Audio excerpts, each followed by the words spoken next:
श्री राकेश सचान जी, सरदार बलदेव सिंह ओलख जी, श्री जसवंत सिंह सैनी जी, दानिश अली अंसारी जी, आज के इस कार्यक्रम में उपस्थित भारतीय जनता पार्टी के प्रदेश के उपाध्यक्ष श्री सतपाल सैनी जी, डीसी वर्मा जी, माननीय विधायक श्री राजीव तवारा जी, जिला पंचायत अध्यक्ष श्री ख्यालीराम लोधी जी, हंसराज जाटव जी, ब्लॉक प्रमुख श्री कुलवंत सिंह ओलख जी, श्रीमती अर्चना गंगवार जी, मोहन कुमार लोधी जी, पूर्व विधायक राणा प्रसाद गंगवार जी, पूर्व विधायक श्रीमती बीना भारद्वाज जी, हमारे पूर्व में प्रत्याशी रहे श्री हैदर अली खान हमजा मियां जी, पूर्व जिलाध्यक्ष श्री मोहनलाल सैनी जी, नगर पंचायत अध्यक्ष हरिओम मोडा जी, आज के इस कार्यक्रम में उपस्थित भारतीय जनता पार्टी के लोकप्रिय प्रत्याशी विधान परिषद के पूर्व सदस्य श्री घनश्याम सिंह लोधी जी और भारी संख्या में यहाँ पर उपस्थित भारतीय जनता पार्टी के सभी पदाधिकारी, कार्यकर्ता और बिलासपुर, स्वार और रामपुर से जुड़े हुए मेरे सभी उपस्थित भाइयों बहनों, मैं रामपुर की धरती को नमन करता हूं, जहां के हस्तशिल्पियों ने अपने पैच वर्क के साथ एप्लिक वर्क और जरी पैच वर्क का कमाल पूरी दुनिया के अंदर करके रामपुर को एक पहचान दिलाई। भाइयों बहनों, धातु के तारों व रंगीन पत्थर को भिगोकर यहाँ का कारीगर कपड़ों पर आकर्षक कढ़ाई करते हैं और अब रामपुर की इस पहचान को सरकार ने वैश्विक मंच पर भी पहुंचाने का काम किया है। मैं इन सभी हस्तशिल्पियों का अभिनंदन करता हूं, उनका स्वागत करता हूं। आज विश्व योग दिवस भी है। योग भारत के ऋषि मुनियों की परंपरा का एक प्रसाद है, एक उपहार है। भारत की विरासत हम सबको प्रदान करने का एक अमूल्य धरोहर, और रामपुर की भी अपनी धरोहर रही है। कुछ लोगों ने रामपुर की धरोहर को नष्ट करना अपना जन्मसिद्ध अधिकार समझ दिया था, लेकिन विरासत का संरक्षण करने वाली भारतीय जनता पार्टी की डबल इंजन की सरकार ने कहा है कि हम धरोहर को नष्ट नहीं होने देंगे, धरोहर के साथ किसी प्रकार के खिलवाड़ किसी को नहीं करने देंगे, और व्यक्ति कितना भी बड़ा क्यों न हो और कितने भी बड़े गरूर में क्यों न हो, अगर वह धरोहरों के साथ किसी प्रकार का छेड़छाड़ करने का प्रयास करेगा तो जनता जनार्दन की अदालत उसको स्वयं सबक सिखाने का काम भी करेगी। रामपुर की पहचान को कुछ लोगों ने नष्ट और दुरुपयोग करने का प्रयास किया, यही अंतर है। भाइयों बहनों, फर्क साफ है। रामपुर का चाकू जब डबल इंजन की सरकार के हाथ में आता है, यहाँ के गरीबों का संरक्षण करता है, व्यापारियों को सुरक्षा प्रदान करता है, गरीब गरीब होता है, उसकी कोई जाति, उसका कोई मत, उसका कोई संप्रदाय, उसका कोई मजहब नहीं होता है। उस गरीब को हर हाल में न्याय मिलना चाहिए, और भारतीय जनता पार्टी की डबल इंजन की सरकार ने उस गरीब को न्याय दिलाते हुए यहाँ के भू माफियाओं को उनके किए की सजा दिलाने का काम भी किया था। जो भूमाफिया यहाँ के गरीबों का, यहाँ के दलितों का, यहाँ के कमजोर लोगों का, यहाँ के व्यापारियों का, यहाँ के वाल्मीकि समुदाय की जमीनों पर जबरन कब्जा करके सत्ता की ऐंठन से उन्हें दबाना चाहते थे। जब परिवर्तन हुआ तो उस ऐंठन को तो दूर किया ही गया, लेकिन साथ साथ गरीबों की संपत्ति भी उन्हें वापस करते हुए जिन लोगों ने सत्ता का दुरुपयोग किया था उसकी सजा भी सरकार उनको दी है। और आज इसीलिए मैं आपके पास आया हूं कहने के लिए, रामपुर के चाकू का दुरुपयोग उन्होंने किया था यहां की जमीनों पर कब्जा करने के लिए, गरीबों को उजाड़ने के लिए, गुंडा राज और माफिया राज स्थापित करने के लिए, सरकारी धन का दुरुपयोग करने के लिए। लेकिन जब ये रामपुर का चाकू डबल इंजन की सरकार के हाथ में आया तो यहां पर गुंडा और माफियाओं के खिलाफ तो कार्रवाई हुई, साथ साथ सरकारी धन का उपयोग यहां के विकास के लिए बिना किसी भेदभाव के किया जा रहा है। बिना किसी भेदभाव के विकास का पैसा समान रूप से रामपुर के अंदर हर एक जगह उपलब्ध करवाया है। हम लोगों ने पिछले 5 वर्ष के दौरान, भाइयों बहनों, 5 वर्ष के दौरान 2 वर्ष कोरोना जैसी महामारी का सामना करते हुए व्यतीत किए। इस दौरान प्रधानमंत्री मोदी जी के मार्गदर्शन में, उनके नेतृत्व में पूरे देश ने कोरोना के लिए जिस प्रकार का प्रबंधन किया, फ्री में उपचार, फ्री में टेस्ट, फ्री में वैक्सीन, और कितने लोगों ने वैक्सीन ले लिया? वाह भाई, सभी लोगों ने वैक्सीन ले लिया। पैसा तो नहीं लगा, ओलख जी ने पैसा वगैरह तो नहीं मांगा इसके नाम पर। मैं आपको धन्यवाद देता हूं, आपने ओलख जी को यहां से चुनाव जिता करके भेजा है। ओलख जी पता नहीं क्या कारनामा करते हैं कि जब भी मैं चुनाव के दौरान यहां आने का प्रयास करता हूं तो उसके लिए बारिश बुला लेते हैं। आपको याद होगा, मुझे आना था, मैं एयरपोर्ट पर 3 घंटे इंतजार करता रहा, अब मौसम ठीक होगा, कब मौसम ठीक होगा। लेकिन जब मौसम ठीक नहीं हो पाया तो फिर मैंने वर्चुअली यहाँ की सभा को संबोधित किया था। और मैं आपका अभिनंदन करता हूँ कि आपने ओलख जी को भारी मतों से यहाँ से चुनाव जिता करके भेजा और आज फिर से सरकार में रहकर के यहाँ के विकास के बारे में चिंता कर रहे हैं। भाइयों बहनों, ये रामपुर का चाकू का कमाल है कि वैक्सीन फ्री में मिल रहा है, लेकिन अच्छे हाथों में जब जाता है, गरीबों को राशन भी फ्री में मिल रहा है। मिल रहा है कि नहीं मिल रहा है? हमने कोई भेदभाव तो नहीं किया है ना, हमने जाति नहीं पूछी ना किसी की, मत और मजहब भी नहीं पूछा ना किसी का। अरे गरीब तो गरीब है, उस हर गरीब को उसका हक मिलना ही चाहिए।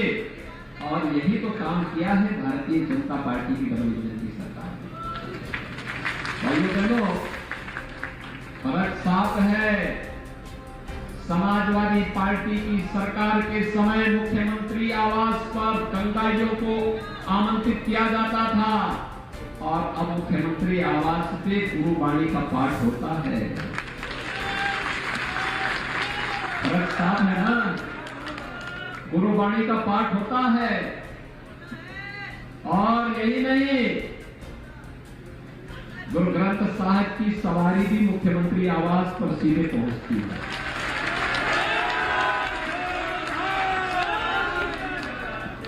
मैं तो अपने आप को सौभाग्यशाली समझा जब मुझे गुरु ग्रंथ साहिब को अपने सिर पे रख करके दरबार में सजाने का सौभाग्य प्राप्त हुआ था। और यही नहीं, गुरु गोविंद सिंह जी महाराज के 4 साहिबजादों के नाम पर बाल दिवस की स्थापना होनी चाहिए। पहला कार्यक्रम उत्तर प्रदेश के मुख्यमंत्री आवास पर हुआ और हम आभारी हैं प्रधानमंत्री मोदी जी के कि साहिबजादों की स्मृति में प्रधानमंत्री जी ने बाल दिवस की घोषणा भी पूरे देश के लिए की है, पूरे देश के लिए की है। पहले मुख्यमंत्री प्रधानमंत्री आवास में सपा की सरकार के समय पेशेवर दंगाइयों और अपराधियों को बुलाया जाता था, उन्हें सम्मानित किया जाता था।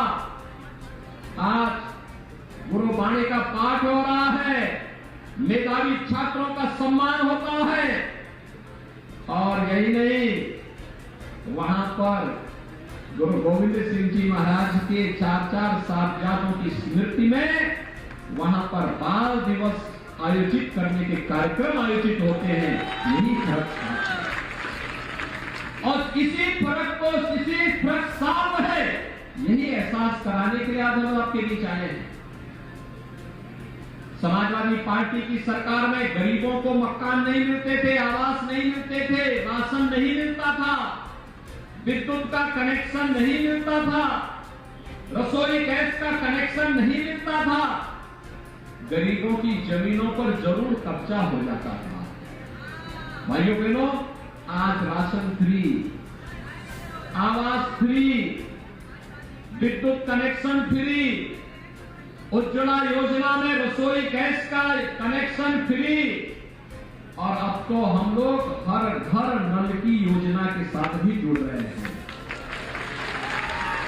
पता नहीं सरदार बलदेव सिंह ओलख जी क्यों यहां पर संकोच कर रहे थे, लेकिन उनको मालूम होना चाहिए कि उन्हीं की मांग पर बिलासपुर चीनी मिल के आधुनिकीकरण की योजना को भी सरकार ने अपनी स्वीकृति दे दी है, और सरकार के बजट में तो धन की व्यवस्था की है हम लोगों ने।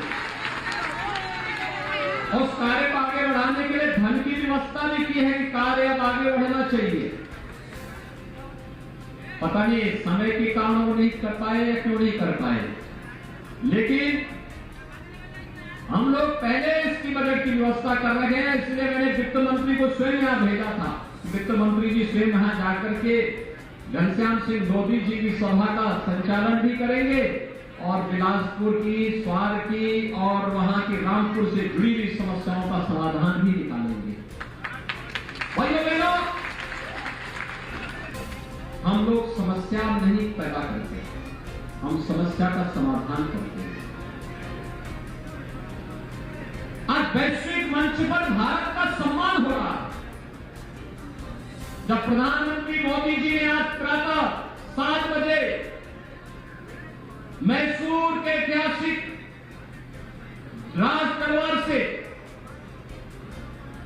योग दिवस का संबोधन पूरे देश और दुनिया को करना प्रारंभ किया, पूरी दुनिया के 200 से अधिक देश भारत के साथ झूमते हुए दिखाई दिए, और भारत फिर से विश्व गुरु के रूप में स्थापित होता हुआ दिखाई दिया है। यह है मोदी जी के नेतृत्व का कमाल। वैश्विक मंच पर भारत की विरासत को सम्मान मिलना भारत की 135 करोड़ नागरिकों का सम्मान है। लेकिन कुछ लोगों की, यानी जो एक कहावत है ना कि रस्सी पूरी जल जाती है लेकिन ऐंठन नहीं जाती, कुछ लोगों की ऐंठन अभी भी नहीं जा रही है। रस्सी जल रही है लेकिन ऐंठन नहीं जा रही है। लेकिन भाइयों बहनों, हम फिर भी भेदभाव नहीं करेंगे, चिंता मत करिए। हमने कोरोना में सबका उपचार बराबर किया, जो बाहर थे उनको भी फ्री में उपचार, और जो जेल में थे उनको भी फ्री में उपचार कराया। अगर फ्री में उपचार नहीं कराते तो बहुत सारे लोग, बहुत सारी स्थितियां हो जाती। फ्री में उपचार किया, अरे कम से कम इसके लिए धन्यवाद तो करते कि फ्री में उपचार कराया। लेकिन भाइयों बहनों, जो लोग भारत माता को सम्मान नहीं दे सकते,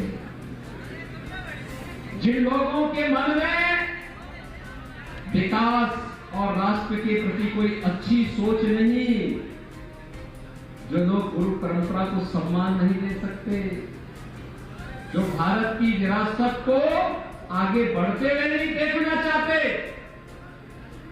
वही लोग आज इस प्रकार का आचरण भी कर रहे हैं।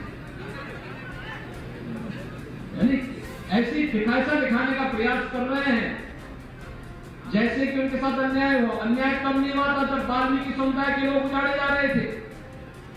अन्याय तब नहीं हुआ जब राज परिवार के द्वारा, नवाब परिवार के द्वारा बनाई गई विरासत को जाने का प्रयास हो रहा था। रजा लाइब्रेरी के अस्तित्व को नष्ट करने का प्रयास हो रहा था। अन्याय तब नहीं हुआ जब यहाँ के नागरिकों पर अत्याचार हो रहे थे, यहाँ के बाप व्यापारियों की जमीनों पर कब्जा कराया जा रहा था। अन्याय तब नहीं हो रहा था जब यहां पर शोषण का, माफिया और गुंडों का, पेशेवर गुंडे और अपराधियों को जब प्रश्रय देकर के, बंगालियों को प्रश्रय देकर के सत्ता का संरक्षण दिया जा रहा था।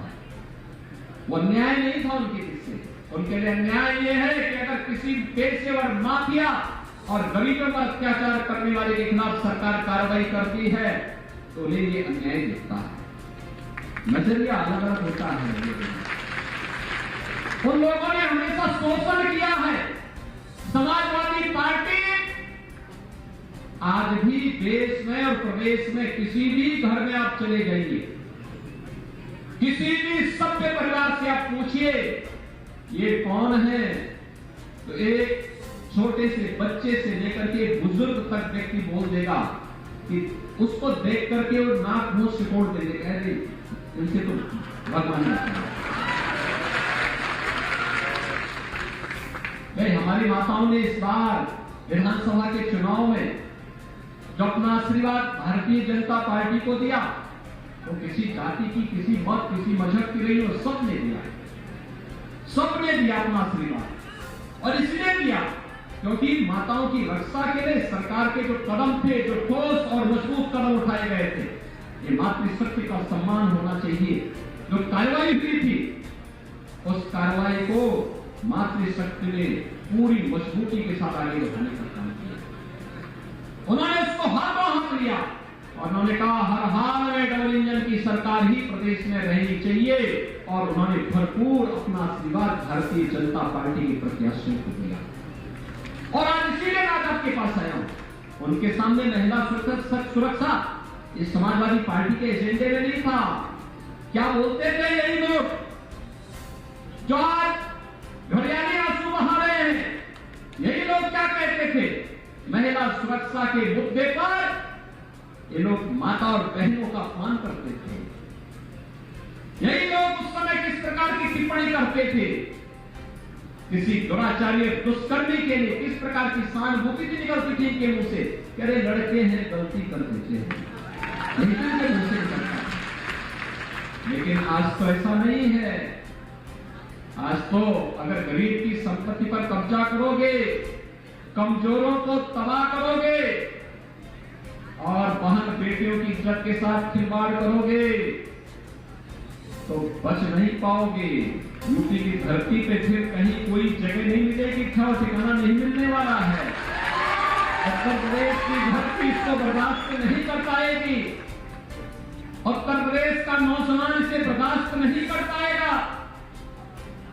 पहले नौकरी निकलती थी, नौकरी के नाम पर पूरा खानदान वसूली के लिए निकल पड़ता था। नौजवान को नौकरी नहीं मिल पाती थी।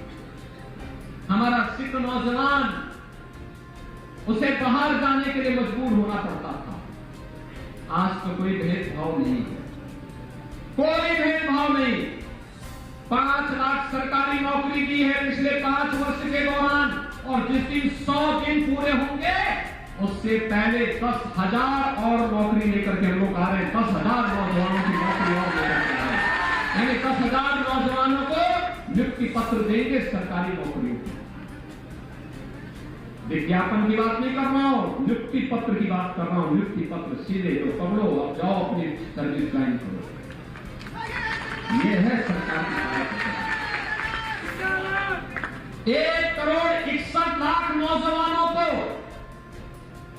हम लोगों ने निजी क्षेत्र में नौकरी और रोजगार दिया, और 60 लाख परंपरागत उद्यम से जुड़े हुए हस्तशिल्पियों को, उद्यमियों को, नौजवानों को स्वतः रोजगार के लिए सरकार की योजनाओं के साथ जोड़ने का काम भी किया।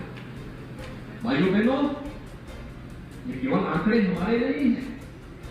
आज तो उत्तर प्रदेश के अंदर अनएम्प्लॉयमेंट की बात जब आती है और तमाम एजेंसियां, निष्पक्ष एजेंसियां इस क्षेत्र में कार्य करती हैं, वे भी इस बात को स्वीकार करती है कि उत्तर प्रदेश में प्रधानमंत्री मोदी जी के मार्गदर्शन में व्यापक परिवर्तन हुआ है, इस दिशा में परिवर्तन हुआ है। लेकिन विपक्ष का काम ये केवल बांटना है, खिलवाड़ करना है। ये किसी गरीब का हित नहीं चाहते, नौजवान का जीवन उन्नत हो, उज्जवल हो, ये नहीं चाहते, बहन बेटियां सुरक्षित हो, वे नहीं चाहते, किसान खुशहाल हो, वे नहीं चाहते। अगर चाहते तो उनको भी मौका मिला था, वे भी कर सकते थे, लेकिन उन्होंने अपने समय में ऐसा नहीं होने दिया, नहीं होने दिया, होने भी नहीं देंगे। और इसीलिए तो जनता ने भी ठाना है कि डबल इंजन की सरकार को हर हाल में रखना है और डबल इंजन की सरकार ही कार्य करेगी। भाइयों बहनों, प्रधानमंत्री मोदी जी ने वर्तमान में एक नई योजना लेकर के आए हैं। आप देखना कितने अच्छे परिणाम आएंगे। दुनिया के हर विकसित देश पहले इसका अनुसरण कर चुके हैं। अग्निपथ की योजना 10 लाख नौजवानों को एक साथ अगले 1.5 वर्ष के अंदर मिलिट्री में जाने का अवसर प्राप्त होगा और 4 वर्ष के बाद उनके पास ऑप्शन होगा। 25% नौजवान जो मिलिट्री के कार्यक्रम के साथ आगे जुड़ना चाहेंगे उन्हें वहां मौका मिलेगा। बाकी नौजवानों को सीएपीएफ में, असम राइफल में और उत्तर प्रदेश ने भी कहा है, उत्तर प्रदेश पुलिस में भी और उत्तर प्रदेश की अन्य सेवाओं में भी उन्हें प्राथमिकता देंगे। हमारा जब 21 से लेकर 23 साल का नौजवान होगा भाइयों बहनों, उसके पास ट्रेनिंग होगी, एक अनुभव होगा और उसके हाथ में एक पूंजी होगी, एक हाथ में पूंजी भी होगी। वह चाहे तो अपना स्वयं का कारोबार प्रारंभ कर सकता है, वह चाहे अपना स्टार्टअप प्रारंभ कर सकता है, वह चाहे राज्य सरकार की नौकरी में जा सकता है और वह चाहे तो किसी भी सेवा में उसके लिए रास्ते, ढेर सारे रास्ते खुले होंगे। ट्रेनिंग एक, लेकिन 4 साल के बाद रास्ते अनेक होंगे उसे अपने जीवन को उज्जवल में बनाने के लिए। लेकिन विपक्ष इसके नाम पर भी गुमराह करने का काम कर रहा है।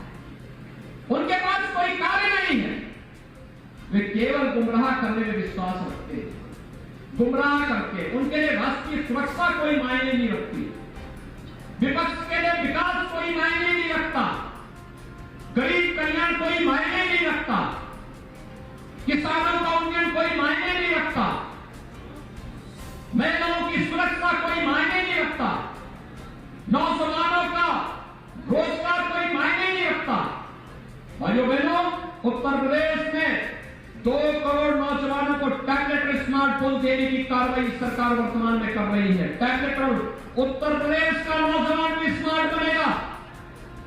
हम टैबलेट और स्मार्टफोन वितरित कर रहे हैं, लगभग 17 लाख नौजवानों तक अपना टैबलेट और स्मार्टफोन हम वितरित कर चुके हैं और जैसे जैसे इसका प्रोडक्शन हो रहा है, मैन्युफैक्चरिंग हो रही है, वैसे वैसे हम वितरण की कार्रवाई को भी आगे बढ़ा रहे हैं। और मैं आप सबको इस बात के लिए आश्वस्त करता हूं, हर नौजवान के हाथ के कार्य हो, हर परिवार का एक नौजवान रोजगार के साथ जुड़ेगा। उत्तर प्रदेश सरकार ने इस पर कार्य हम परिवार कल्याण का कार्ड तैयार कर रहे हैं, हर परिवार को एक कार्ड देंगे। अगर उस सरकार का कोई व्यक्ति रोजगार में नहीं, नौकरी में नहीं, सरकार उसकी जिम्मेदारी लेगी, उसको किसी न किसी रोजगार और नौकरी के साथ जोड़ेगी। इस बड़े कार्यक्रम का लेकिन विपक्ष कोई अच्छा नहीं है और इसीलिए आज मैं रामपुर में आया हूं। आपको तय करना है रामपुर के चाकू को किसके हाथ में देना है। रामपुर का चाकू सज्जन लोगों के हाथों में आएगा तो रक्षा करेगा और दुर्जन लोगों के हाथों में जाएगा तो फिर डकैती डालने का काम करेगा। यही होता था ना, गरीबों की जमीनों पर, वाल्मीकि समुदाय की जमीनों पर, सिखों की जमीनों पर, किसानों की जमीनों पर, यहाँ के गरीबों की जमीनों पर उस रामपुर में उजाड़े जा रहे थे, गरीब उजाड़े जा रहे थे। गरीब में मुसलमान भी था, दलित भी था, पिछड़ा भी था, सिख भी था, ये सभी लोग उजाड़े जा रहे थे। लेकिन हमारी सरकार आई, हमने कहा नहीं गई, उजड़ने नहीं देंगे, हम तो बसाने के लिए आए हैं। उजड़ने वाले को जरूर सबक सिखाएंगे, अगर उसने कानून का उल्लंघन किया होगा तो जरूर उसके खिलाफ कानून कार्रवाई की होगी। और आज कानून अपना काम भी कर रहा है, और इसलिए भाइयों बहनों में आप सबसे अपील करने की आया हूं, श्री घनश्याम सिंह लोधी को भारतीय जनता पार्टी ने प्रत्याशी बना करके इस उपचुनाव में आपके पास भेजा। घनश्याम सिंह लोधी भारतीय जनता पार्टी में आए हैं और उन्होंने इस बात को लेकर के आए हैं कि भारतीय जनता पार्टी के संकल्प के अनुरूप एक कार्यकर्ता के रूप में आपके बीच में काम करेंगे, एक सेवक के रूप में काम करेंगे। यहां पे कोई राजा नहीं है, हम सब सेवा के रूप में आपके साथ जुड़े हुए हैं। हमने कोई की अपनी जागीर नहीं मानी है, हम विरासत का सम्मान करेंगे, लेकिन सेवक के रूप में काम भी करेंगे। और सेवक के रूप में कार्य करते हुए हम सब आपके बीच में यहां पर कार्य कर रहे हैं। श्री घनश्याम सिंह लोधी जी को, घनश्याम सिंह लोधी जी को भारतीय जनता पार्टी ने अपना प्रत्याशी बनाकर के आपके बीच भेजा। भाइयों बहनों, श्री घनश्याम सिंह लोधी जी का नामांकन अंतिम दिन हुआ है और उनको कम समय मिला होगा आने में। 5 विधानसभा क्षेत्र कवर करना है, घर घर गांव गांव जाना कठिन होगा। आप इतनी बड़ी संख्या में, मैं आप सबसे अपील करूंगा, आप सब घनश्याम सिंह लोधी बनकर के घर घर जाकर के एक एक व्यक्ति को मतदान के लिए प्रेरित करेंगे। दोनों हाथ आकर के मेरे साथ बोलेंगे, सभी लोग तैयार हैं? घनश्याम सिंह लोधी जी को भारी मतों से विजयी बनाने का काम करेंगे।